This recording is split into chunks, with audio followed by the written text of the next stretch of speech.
Kia ora, and welcome to the Shetland St Organic Community Gardens.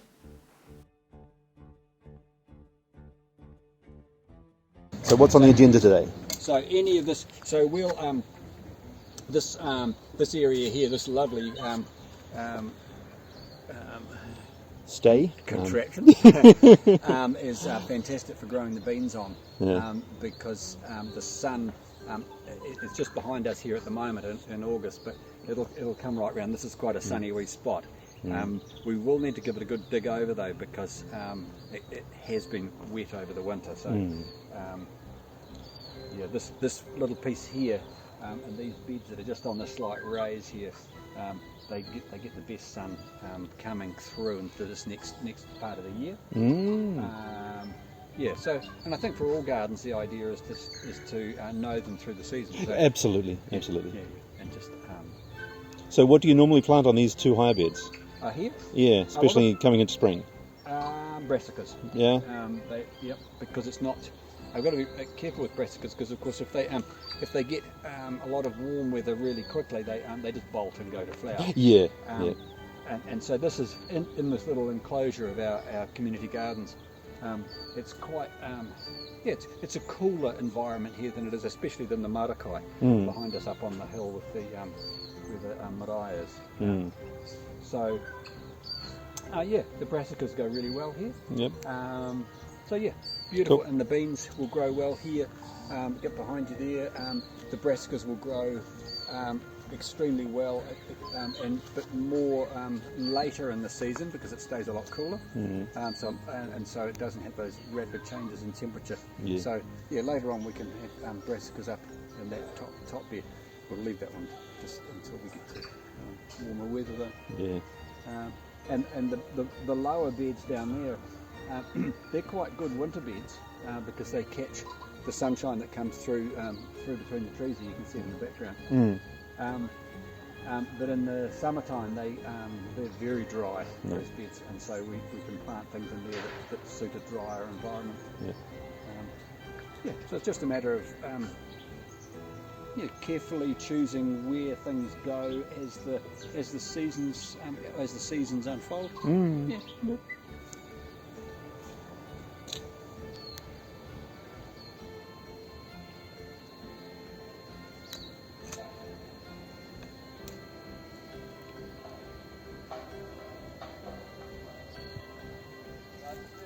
This area here, it's great looking soil. It's fantastic. It's nice, and we've had a lot of rain lately, and it's still light enough, which is lovely. But it has, because the structure's been here, we have reused it a number of times, and so we need to be careful that we don't sap this area here. Simply because the structure's here, we sap all the goodness out of it. Yeah.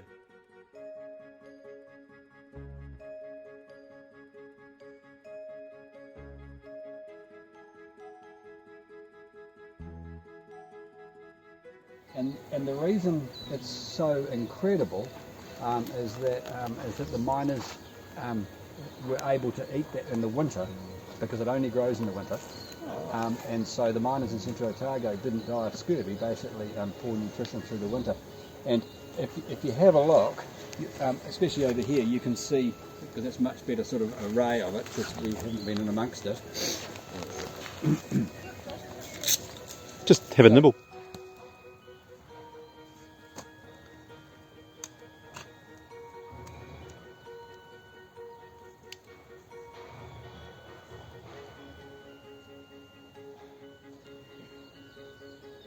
So interesting to see coming back to it and having a look at it from different angles. Yes. You see a tree that's been left or knocked around. Yeah. The other apple tree there needs a good prune too, though. Yeah. And really, so the pruning philosophy that we work from is that we should be able to climb the tree and get the fruit, and therefore most people aren't pruning trees. Yeah, no. for us. Pruning trees for their climbability. Yeah. Absolutely. And the yes, the fruit gatherability. Yeah, well, yeah, That's such a word. yeah.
Right, how scientific this is. Oh, come on. Plenty of them.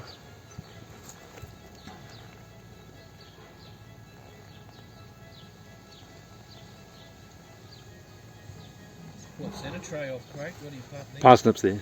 Parsnips. Well, we've got them, and as long as the soil stays cool, and this is Yep, nice and a cool. bit of coolness, we might get even a bit of a crop. Yeah. They don't like summer heat. Have you got parsnips up there? No. Oh well. It's sort of generally seen as a winter crop.